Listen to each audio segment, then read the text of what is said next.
I guess he wanted to do something spectacular, but I probably wasn't the right person to do that with. Hey everyone, what happened with Ferrari at the Spanish GP? They had a weekend full of ups and downs. From qualifying, there was some cautious optimism in the air, but the race brought unexpected challenges, especially with the incidents between Leclerc and Sainz. Let's analyze their performance in the race, the internal tensions between the drivers, and the post-race statements that are heating up, with Leclerc saying that Sainz wanted to show off at home. Man, what happened to one of the most synchronized duos on the grid? Vasseur will have his work cut out for him until the end of the year. Without further ado, subscribe to the channel so you don't miss any videos, and let's get started. At the Spanish GP, Ferrari arrived with some optimism, especially after the qualifying sessions. Fred Vasseur was confident, but the race results did not reflect that expectation. Leclerc and Sainz started well, but the reality on the track showed a different scenario.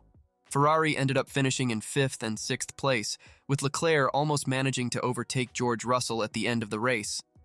Despite having different strategies, especially with Leclerc staying on the track longer during the first stint, the team could not overcome the Mercedes cars.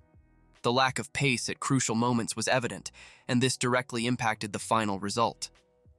The car showed a mediocre performance, unable to consistently fight for top positions, making it clear that Ferrari still has a long way to go to get back to the top.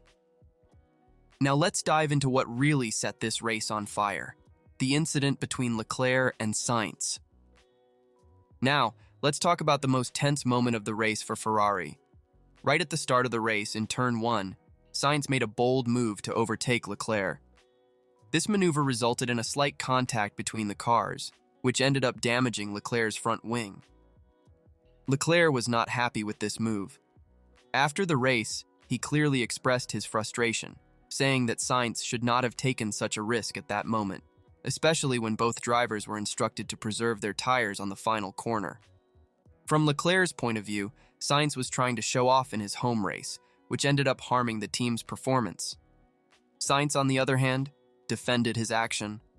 He argued that the team needed to attack the Mercedes cars, which were on used tires, and that he could not just stay behind Leclerc waiting for a better opportunity. For Sainz, that was the right moment to be aggressive and try to gain important positions. This incident not only affected the driver's performance in the race, but also brought to light internal tensions within the team, which will need to work hard to resolve these issues and ensure that both drivers are aligned in the upcoming GPs. After the on-track incident, internal repercussions at Ferrari were inevitable. Both Leclerc and Sainz had a lot to say about the controversial maneuver.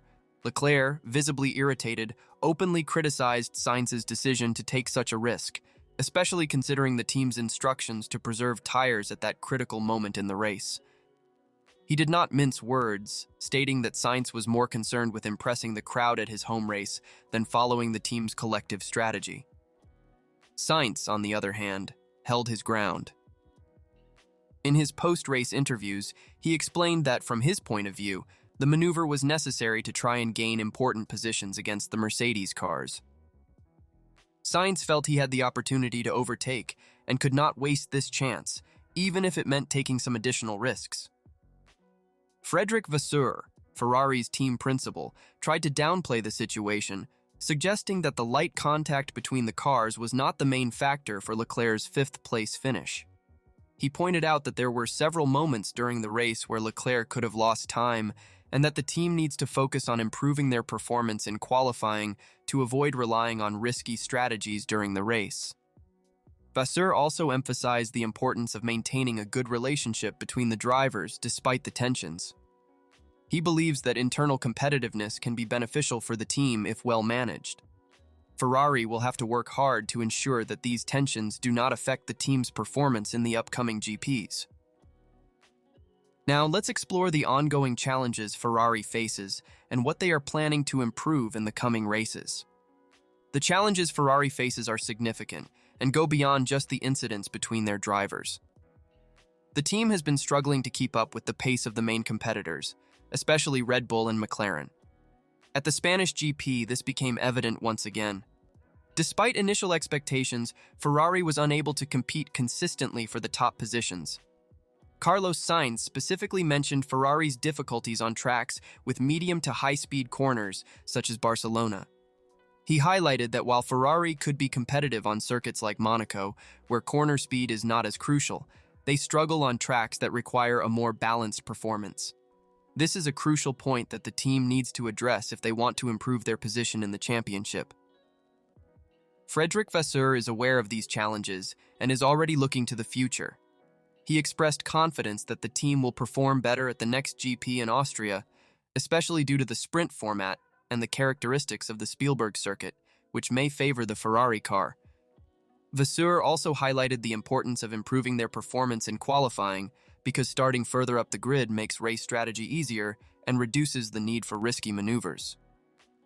Additionally, Ferrari is focused on continuous technical adjustments to improve the car's performance. This includes working on aerodynamic balance and tire efficiency, areas where they have been struggling against the competition. The team is determined to use each practice session and race as an opportunity to collect data and make incremental improvements. In summary, Ferrari is aware of their challenges and is actively working to overcome them. The expectation is that with adjustments and a more refined strategic approach, they can return to competing more consistently for top positions. Ferrari had a complicated weekend at the Spanish GP, full of ups and downs. The tensions between Leclerc and Sainz, along with technical and strategic challenges, showed that the team still has a lot of work ahead. However, we cannot underestimate Ferrari's ability to adapt and evolve. With Frederic Vasseur at the helm, the team is focused on improving qualifying performance and adjusting the car to be more competitive on challenging tracks. The next GP in Austria, with its sprint format, offers a new opportunity for Ferrari to show they can overcome challenges and get back on the path to victories. The big question is, will Ferrari be able to resolve their internal and technical issues in time to compete on equal footing with the main competitors? Only time will tell, but one thing is certain. We, Formula One fans, will be watching every move, every overtake, and every strategy adopted. So, what do you think? Can Ferrari turn things around? Leave your opinions in the comments and don't forget to subscribe to the channel to follow all the news and analysis. See you next time.